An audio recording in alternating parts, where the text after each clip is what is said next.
Suffering for years, Kratos, the once great general, now known as the Ghost of Sparta, had pledged himself as a champion to the gods of Olympus. In return, he hoped only to rid himself of the nightmares that haunted him for far too long. But for now, his only respite, his only relief from the sins of his past, was found in the heat of battle.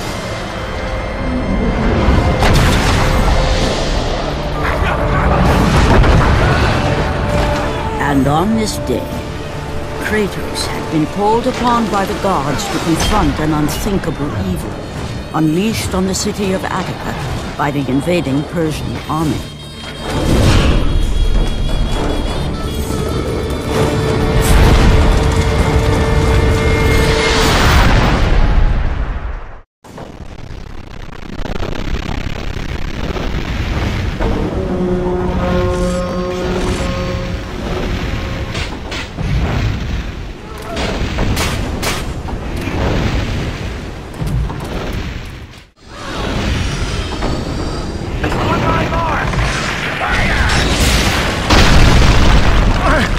I must return fire!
What evil have you wrought on this city, Persian? Evil? It is not evil that I bring, Spartan. I bring the might of Persia and the sacrament of purification. As we speak, my Basilisk cleanses this land so that it may embrace the glory of the Persian Empire. Olympus has sent a message, and I am here to deliver it. Then you are just a messenger. So take this message back to your little gods. It will take more than a pathetic Spartan to stop the power of the Empire.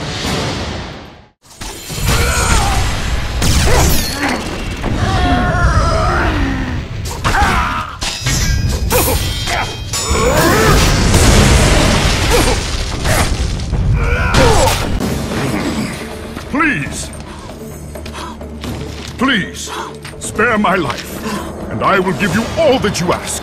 You have nothing I want, Persian.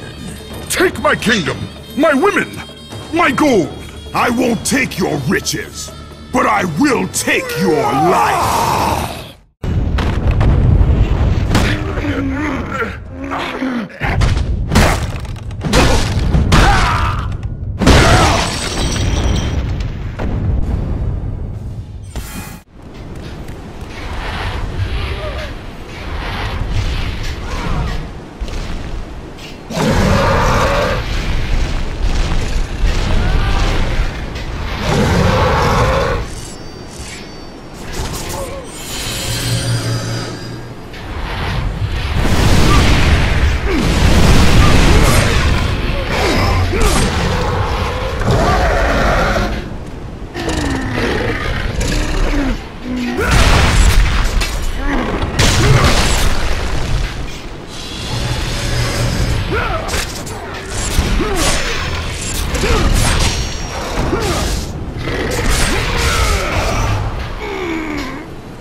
fulfilling his commitment to the gods, Kratos defeated the Basilisk brought forth by the Persians.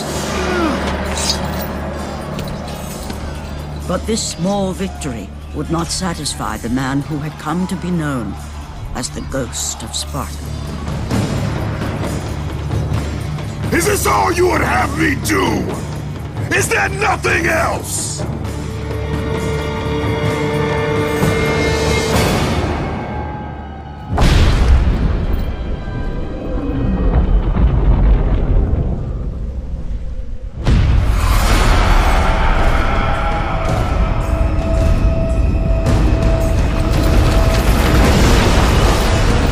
Seeing the sun plummet through the sky and the world plunge into darkness, Kratos knew this was not a sign from the gods. What treachery is this?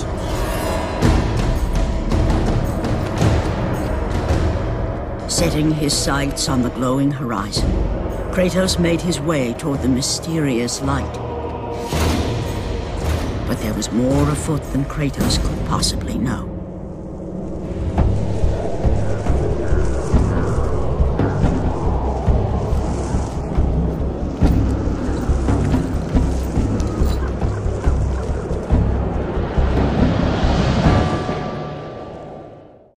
In the darkness, Morpheus, the god of dreams, awakened to a world where he and only he wielded power. The land was slowly overrun by a black fog that engulfed everything it touched. The power of Morpheus affected even Kratos, as he was haunted by a strange melody.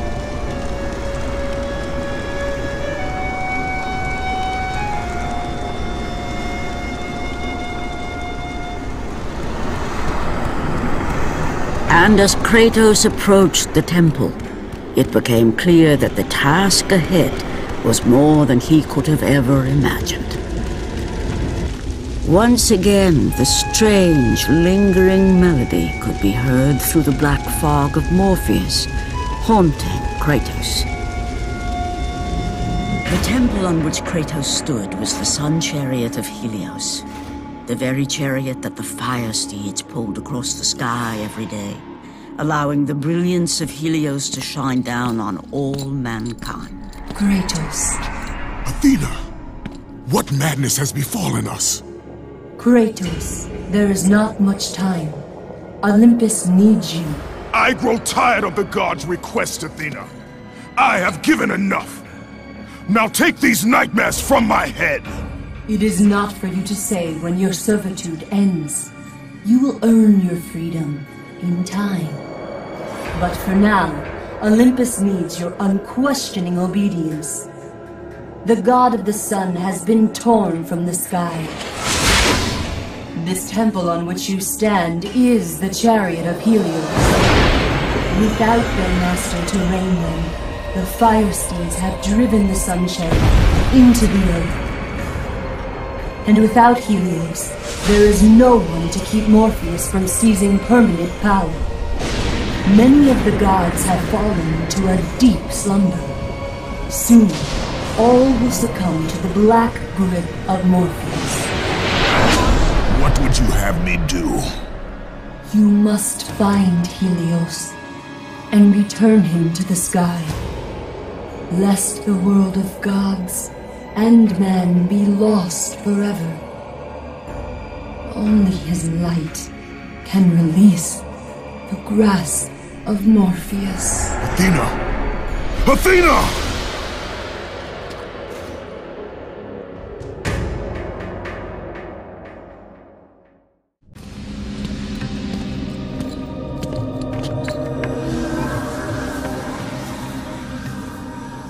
I am grateful you have come, Ghost of Sparta.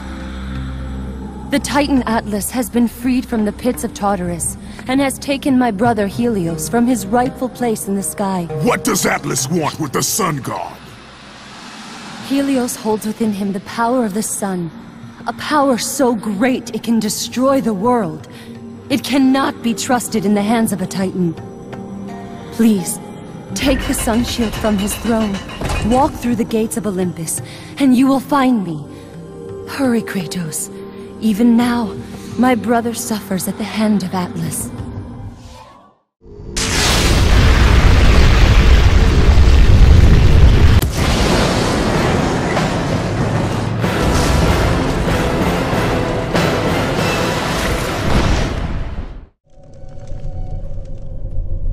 You must hurry, Kratos.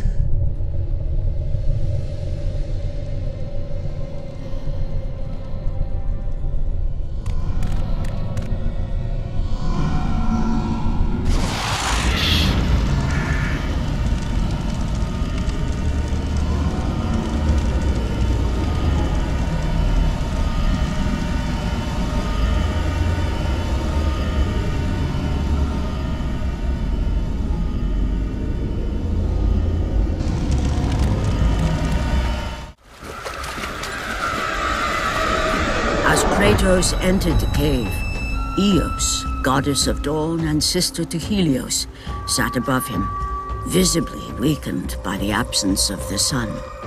All glory be to Lord Zeus for granting you safe passage to me. The king of the gods does not aid me, Eos. I am but a slave to Zeus and Olympus. Save my brother, Kratos, and he will convince Zeus to release you and rid you of the horrors of your past. I give you my word. The gods have broken their word to me many times. Forgive me if I find it hard to believe your promises. Be that as it may, Kratos. The primordial fire is almost out. Without Helios, the life-giving light of the world cannot be sustained. If you do not find him, only darkness and death awaits all of us. Where has Atlas taken him? I do not know, Kratos. Follow the passage out of the cave. Retrieve the fire and it will light your path to the remaining steeds. They will guide you to their master. They will take you to my brother. May you go with the speed of Hermes, Ghost of Sparta.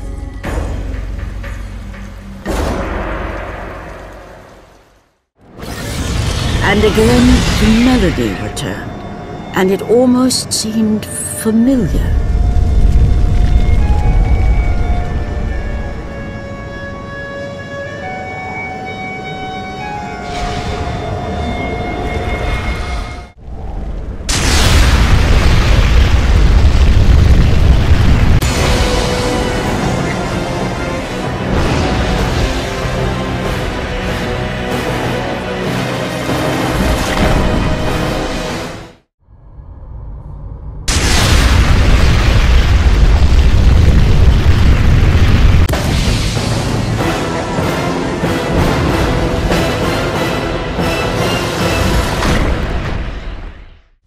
As Kratos left the temple, he was assaulted by the army of Morpheus, and again he heard the haunting melody.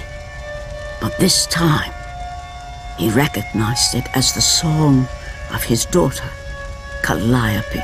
Calliope? My daughter, where are you? Calliope!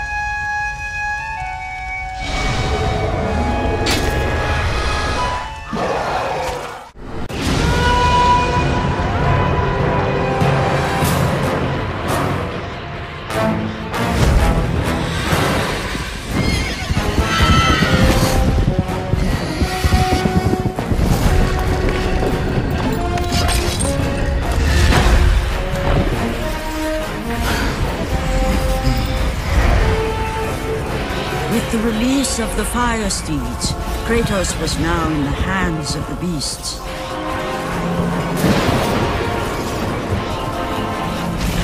And where they would take him, he did not know.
pulled Kratos away from the grip of Morpheus, they crossed into the underworld. But in the land of the dead, they could go no further, for these beings of light were not welcome in Hades.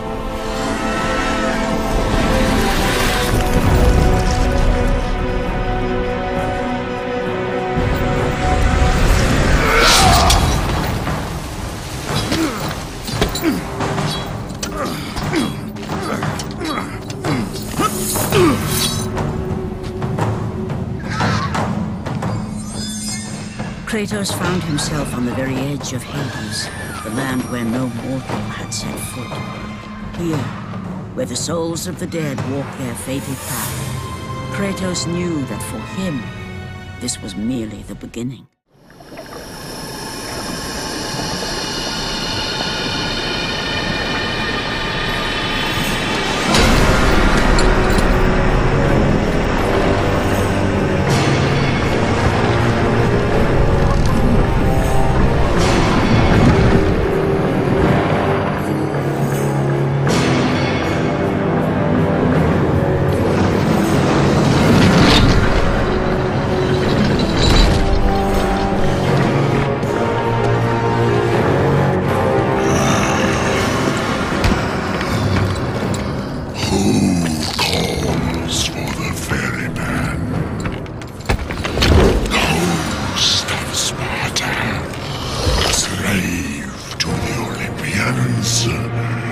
Slave to no one, Charon.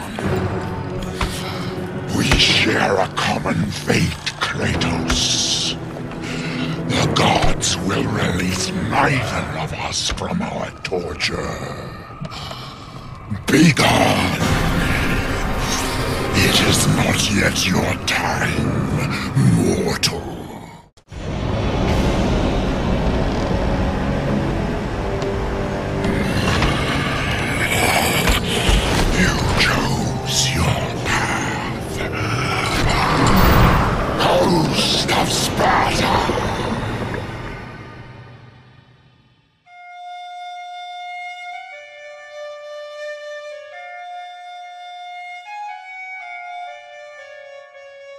Calliope!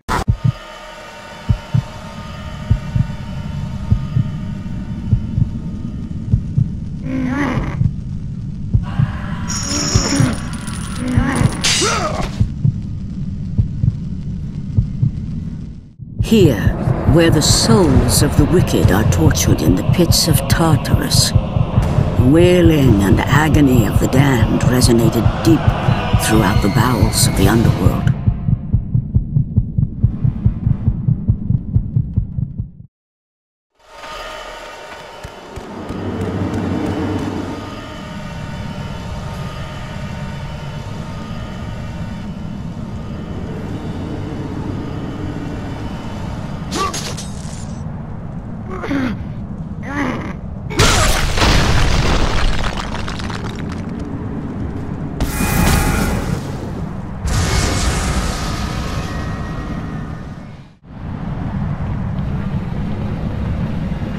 Kratos saw before him the remnants of the old rulers of Earth, the mighty Titans.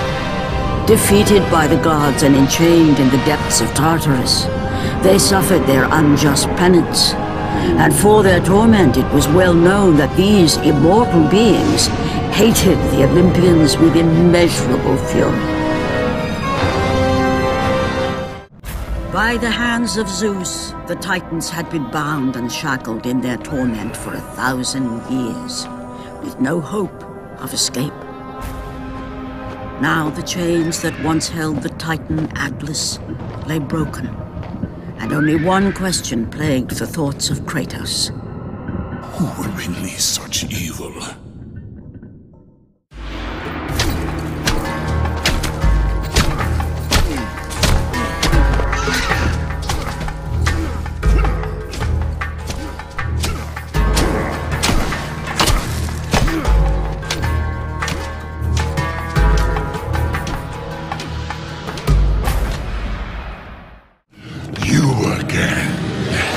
The walls of Tartarus would not hold Atlas, and they would not hold me either. The gods have obviously taken pity on their slave. You underestimate me, Charon. This time I will not be so merciful.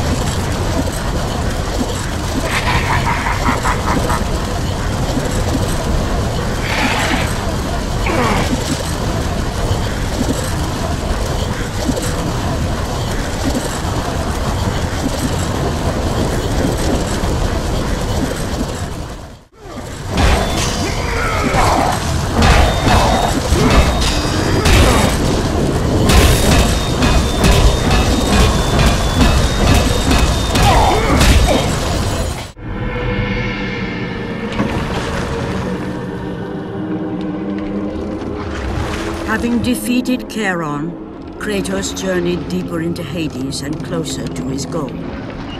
For in the distance, the bright light of Helios illuminated all of the underworld.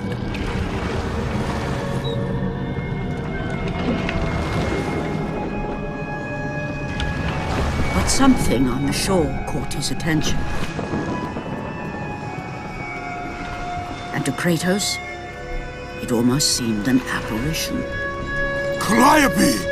Upon seeing his daughter, Kratos realized that all that he had been working for, all that he had wanted, was within reach. Years of service to the gods had not delivered him from his pain, never had it eased the burden of his past. And now, Calliope was found. Calliope!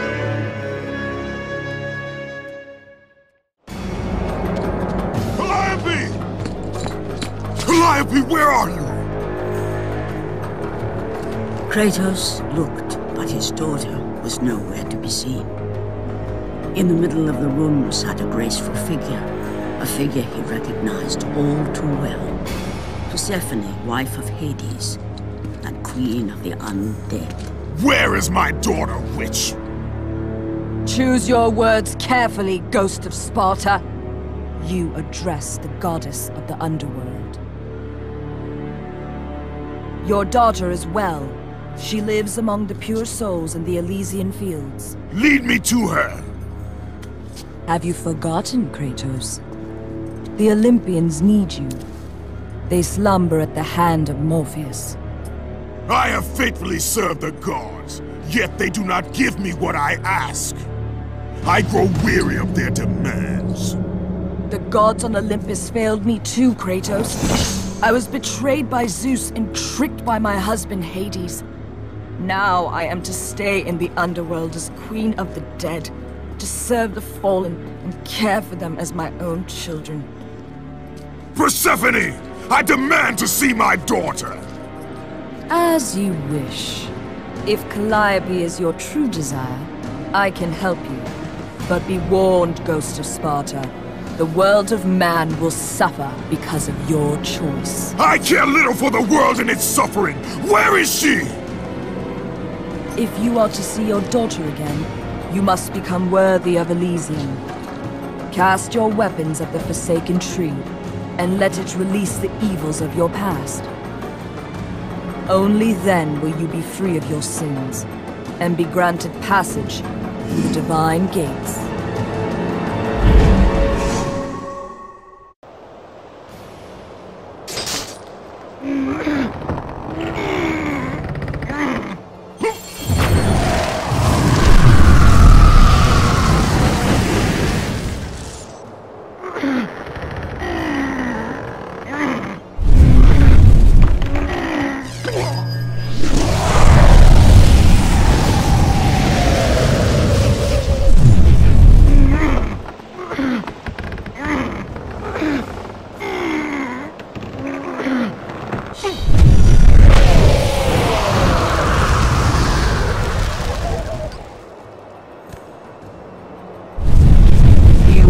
Well, Kratos. Walk through the portal and find the one you seek. Calliope! Father? My child. Why did you go? I am here now, child. And I will not leave you again. I have watched over you pathetic mortals for 1,000 years, and it is always the same. Serving yourself before the needs of others has always been your flaw. But no matter. For now you serve my purpose. It is time for all that came before to end. The Titan will fulfill his role and finish what I have started. I released Atlas. You? As you were pathetically disarming yourself, Atlas completed the task I set him out to do. With the power of the sun in his hands, it is only a matter of time before he destroys the pillar that holds the world. And Olympus with it. But why? Do you think it was my choice to wed a man I did not love? Live a life I did not choose? I was betrayed by the very gods that once saw me as their own. But no more. Once the pillar is destroyed, the world will revert into chaos. And what is to become of you? I will have my peace and be free from this miserable existence. I will perish, but it is my choice. Father? What's happening? I'm scared. In your selfish choice to be with your daughter, you have caused her ruin. No. Elysium falls too, Kratos. She will perish. No! I will not let the gods take her from me again! Father! The choice was clear to him, yet impossible to make. To stay with his daughter meant the end of the world and the end of her. To stop Persephone and Atlas would mean forsaking his daughter forever. While his hatred and anger for the gods grew ever stronger, he knew there was but one thing to do.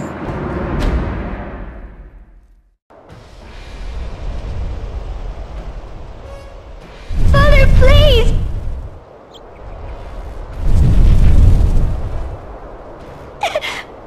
Please!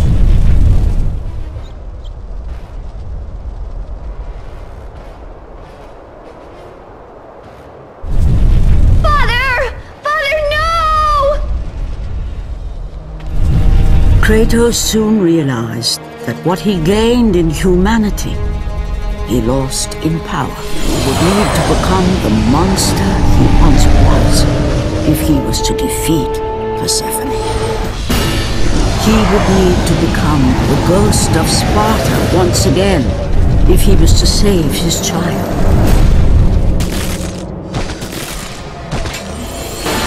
He would need to sacrifice his life with her so that she may live. No! Father, no!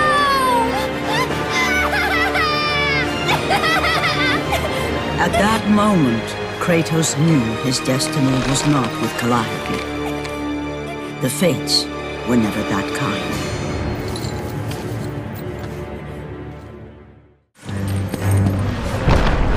Spartan, witness the end.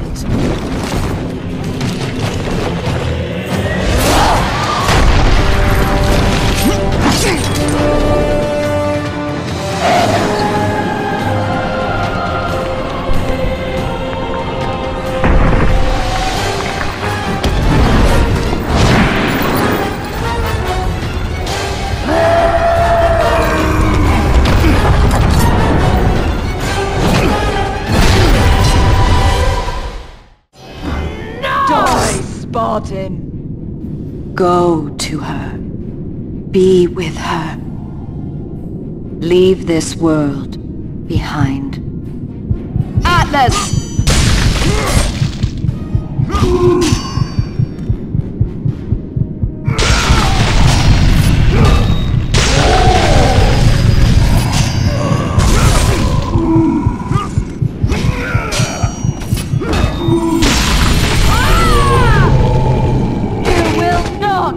Stop me!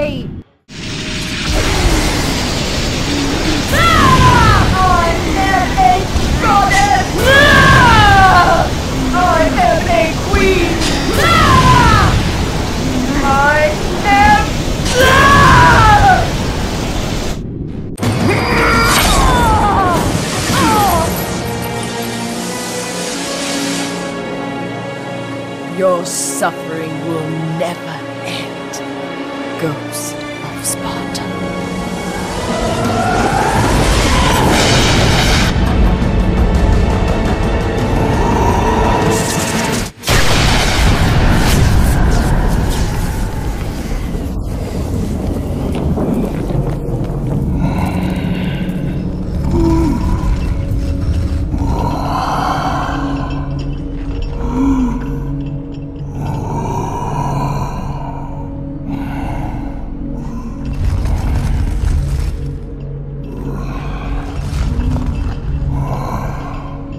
Perhaps you believe the Olympians will help you. But I ask, where are your gods now, Kratos? Why do they not come to your aid? I do not need the aid of the gods! But my path is now clear to me. I will serve them! And they will keep their promise to free me from my past! I ask you, Spartan, what good is the promise of an Olympian? It is all I have, Atlas! We will meet again, Spartan. The fates have deemed it. One day, you will regret what you have done here. The mighty Atlas was left enchained, cursed to forever hold the world on his shoulders. Greater penance than even Zeus himself had placed on the Titans. The fate of Atlas had been sealed, and the goddess Persephone was no more. Kratos had saved mankind, but that mattered little to him. By forsaking his daughter, he had abandoned the only person he ever cared for.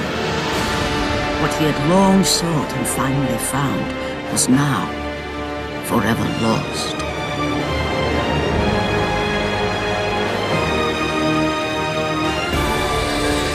As the sun chariot rose higher in the sky, and the might of Helios shone once again on the world, Morpheus retreated to the shadows. Kratos gained little satisfaction from his victory. With years of servitude in front of him, he would need to confront his past and fight to reclaim the humanity he lost on the day his dark legend was born.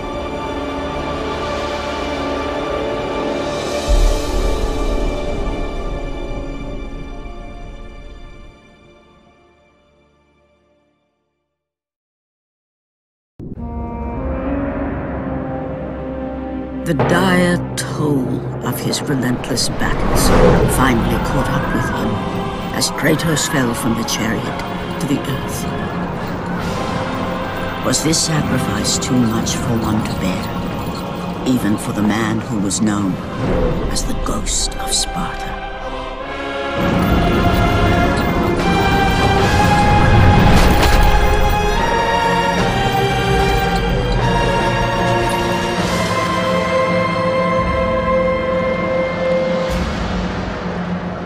He has again served us well, Athena.